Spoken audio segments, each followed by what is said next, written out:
Chefs of the future, COF Nation, COF Nation.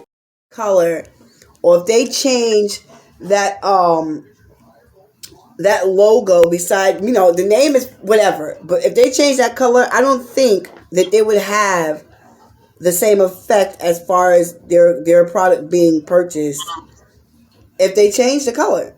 Because nobody's gonna see, like, we see the color, the red and the orange. We don't see the name until we look at it. I can bet you $1,000 that nobody's gonna really pay attention to that name unless they watched our show. Because people are gonna be like, okay, I get on my pancake mix, there goes the syrup, I see the logo.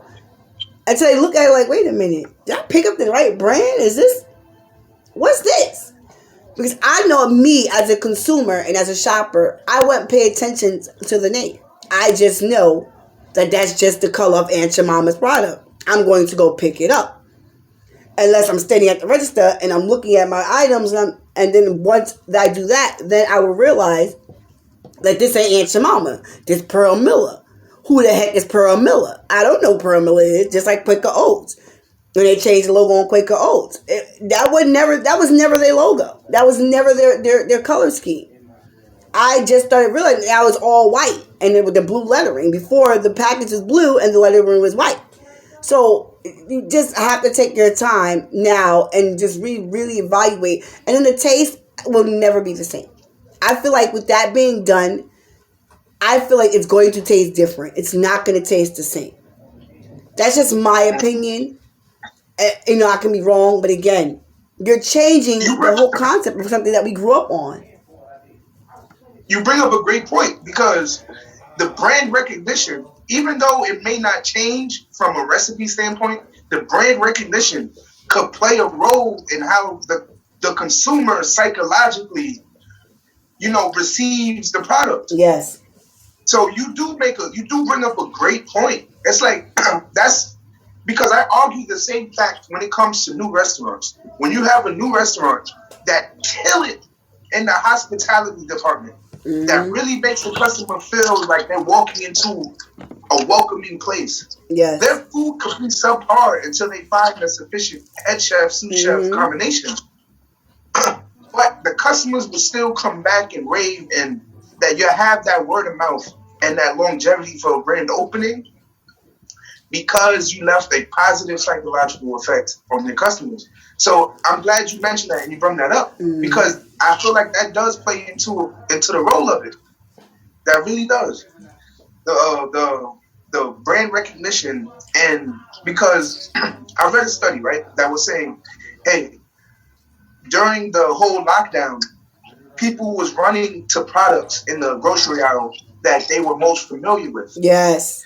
They were looking for some sort of familiarity, and they was, going into themselves and finding their own comfort foods that made them feel good.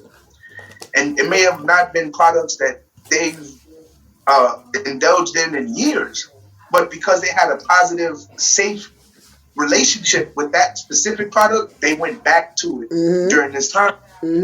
Yeah. And, some people would argue it could be an Aunt Jemima pancake mix that they just have such a positive relationship with.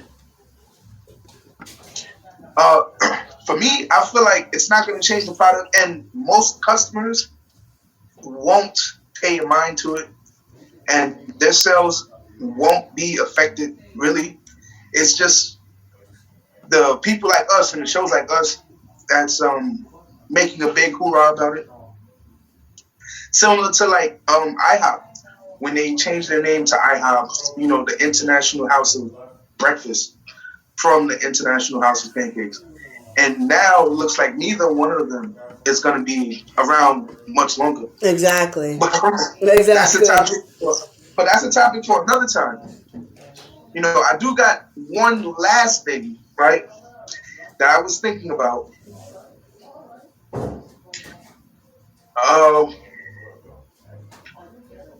But that's neither here or there. But yeah, so any last closing thoughts on that whole Aunt Jemima? I guess now Pearl Miller Company. But where does the company part come from? Why add the company? that doesn't sound appetizing. It doesn't. You know, Pearl Miller Company was founded in 1988, and it came from Missouri, which again, we don't care. Okay, we don't care where it originated from, but because again they feel like it was being stereotyped because only a lot of black folks, according to society and according to the article, knew about Aunt Jemima. You know, again, this is what we grew up on. This is what y'all gave us to begin with. The commercials, the advertisements. You know, this is who we are. This is who we became. And now, here it is, 2021. You guys decide you want to change the name because now people are feeling like it's being stereotyped for the black community. I'm just not for it. Leave it where it's at. Let the name be. It's been this long. Where you going? Let it be. Stop messing things up. That's my whole thing. I don't like it. Pearl Miller need to go back to Missouri where she came from. So, That's it. You know, that's my South thoughts. You know, and let us know how you feel. If you feel more like me, that's like, look, you know, I'm for the change, and as long as they don't change the recipe, I'm for it. Or you feel more like Jada, where they're like, look, why change something that didn't need to be changed in the first place? Comment below, let us know. And we are out of here. see you later.